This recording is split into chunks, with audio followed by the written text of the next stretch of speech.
अस्सलामुअलैकुम वरहमतुल्लाहि वबरकातुहू। आज मोरखा 22 अगस्त 2024 को गुस्ताख रसूल सल्लल्लाहु ताला अलैहि वसल्लम रामगिरी के खिलाफ शहर फैज़ाबाद के मरकज़ी जामा मस्जिद टाटसा के खतीब व इमाम काजी शहर मुफ्ती शमसुल कमर अलीमी साहब ने सिटी मजिस्ट्रेट को मेमोरेंडम सौंपा। इस दरमियान कसीर तादाद में उलमाए किराम शामिल रहे, बिलखुसूस हज़रत अल्लामा मौलाना अब्दुल मुस्तफ़ा साहब क़िबला हशमती रुदौलवी बानी दारुल उलूम मखदूमिया रुदौली शरीफ, हज़रत अल्लामा मौलाना मुख्तारुल हसन साहब क़िबला फ़ाज़िल बगदाद, हज़रत कारी जलालुद्दीन साहब प्रिंसिपल अल जामियतुल इस्लामिया रोनाही, हज़रत कारी रईस साहब क़िबला चिर्रा मोहम्मदपुर मौजूद रहे। सर, हमारी बात को सुने सर। देखिए, आज हम लोग एक बहुत ही सीरियस मामले में यहाँ जमा है। वो है कि हमारे नबी सल्लल्लाहु अलैहि वसल्लम जो तमाम आलम के लिए रहमत हैं, तमाम इंसानों के वजूद के लिए बरकत का सामान है, दुनिया के लिए अमन और राहत का सामान है। उनकी अज़मतों को पूरी दुनिया के लोग मानते हैं, जानते हैं। अभी हाल ही में महाराष्ट्र के एक साधु जिनका नाम रामगिरी है, उन्होंने हमारे नबी सल्लल्लाहु अलैहि वसल्लम की शान में अभद्र जुमले इस्तेमाल किए, तौहीन किया है। इसी तरह से कुल मुसलमानों की माँ हज़रत सैयदा आयशा सिद्दीक़ा रज़ी अल्लाह अन्हा की शान में भी तौहीन किया है। ये हम मुसलमानों के लिए नाकाबिल बर्दाश्त है।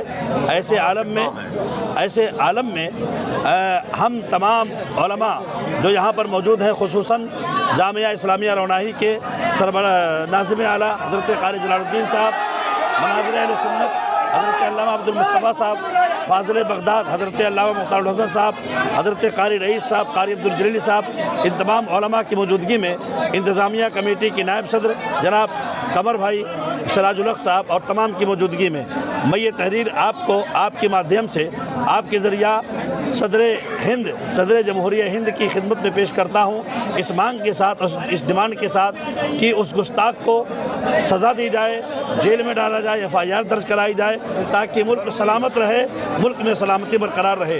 इस तरह के बयानात से मुल्क में फ़िरका वाराना जो माहौल ख़राब हो रहा है, उसको कैद करने से, अरेस्ट करने से ये सारी चीज़ें बंद हो जाएंगी। आपसे गुजारिश है सर, आपसे मुतालबा है कि ये चीज़ हमारी ऊपर तक पहुँचाएँ, ताकि उस पर सख्त से सख्त कार्रवाई की जाए और इससे हमें भी अवगत कराया जाए।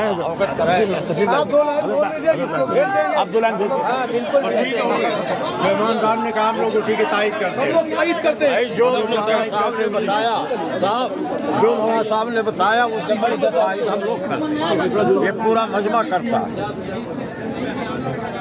और सबका मुतालबा यही है कि किसी तरह से उसको जो है शांति बरकरार रहे, इसी से मुल्क की अमन शांति भी बरकरार करना चाहिए और तूफान भी कुछ आता परेशानी के माहौल। ठीक है, थैंक यू। तमा की इज़्ज़त व आबरू और हुजूर की अज़मत के ताल्लुक़ से हम तमाम यहाँ जमा हैं। इसलिए जैसा कि एडमिनिस्ट्रेशन प्रशासन के साथ हमारी गुफ्तगू हो चुकी है, 2:30 बजे ज्ञापन देने का वक्त था। इंतज़ामिया कमेटी के नायब सदर जनाब कमर भाई और मुतवल्ली साहब जनाब सिराजुल हक साहब ने, इन दोनों हजरात ने मुझे बताया। हमारे साथ एजाज भाई हैं। एजाज भाई, आप क्या कहेंगे? ये गिरिराज जो नाम से साधु है, लेकिन शैतान असलियत में, इन्होंने अल्लाह के रसूल की उसमें जो बातें कही हैं उससे बहुत नाराज़गी है। उसी से मुताल्लिक़ आज सब लोग यहाँ इकट्ठा हुए हैं और इंशाल्लाह ये एहतजाज के साथ साथ उनके ख़िलाफ़ FIR भी कराई जाएगी।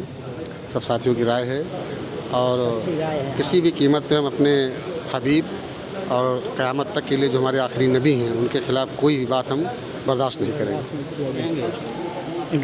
गुस्ताखे रसूल को उसने खिलाफ बदबंदी की है, बदतमीज़ी की है। गुस्ताखे रसूल के ख़िलाफ़ जब नबी करीम सल्लल्लाहु अलैहि वसल्लम के ख़िलाफ़ उसने बदतमीज़ी की है, उसको बख्शा नहीं जाएगा। जो नबी पाक सल्लल्लाहु अलैहि वसल्लम की शान में गुस्ताखी की गई है, उसके बारे में आप कुछ कहेंगे? अब इसमें कहने की तो कोई बात ही नहीं है। बहुत ही अफसोसनाक और शर्मनाक हरकत है ये जो उन्होंने कही, उसको हम लोग अपनी ज़बान से कह भी नहीं सकते। और हम लोग तो यही कहेंगे कि भाई शासन प्रशासन जो है उस पर सख्त से सख्त कार्रवाई हो और उसके ख़िलाफ़ जितनी भी बड़ी कार्रवाई हो सके हो। और अगर नहीं ऐसा करते तो आगे आने वाले टाइम में हम लोग और बड़ा एहतजाज करेंगे और हम लोग को मतलब जो भी करना पड़े आगे चल के उनके ख़िलाफ़ हमको FIR या उनको सब करने के लिए, तो कुछ भी करने के लिए हम लोग तैयार है, करेंगे। और ये बहुत ही शर्मनाक बात है। ये कोई अच्छा आदमी और हिंदुस्तान का कोई अच्छा नागरिक या अच्छा साधु संत नहीं हो सकता जिसने इस तरह की बात कही। उसने एक खल फसार पैदा करने के लिए, आपस में लड़ाने के लिए इस तरह की बातें की है। और वो कोई संत नहीं, कोई बहुत ही बड़ा जो है वो एक दूसरा इंसान होगा जिसने इस तरह की बात की। तो पहले प्रशासन में इसकी शिकायत दर्ज कराई गई या पहले ही प्रोटेस्ट यहाँ हो रहा है? नहीं, हमको लगता है कि आज यहाँ पर पहला प्रोटेस्ट है, एहतजाज है, और लोग आसपास के तमाम लोग बातचीत भी कर रहे हैं। तो ये हुआ कि आज यहाँ पर जो प्रोग्राम ये हो जाए, उसके बाद फिर बैठ के बातचीत होगी कि क्या करना है, कैसे क्या करना है। जैसा कि आप देख सकते हैं यहाँ पर भारी तादाद में लोग जमा हुए हैं और नबी करीम सल्लल्लाहु ताला अलैहि वसल्लम नामूस रिसालत के लिए यहाँ पर जमा हुए हैं। इन्होंने अपने घर बार को छोड़ा है और टाटसा मस्जिद में जमा होकर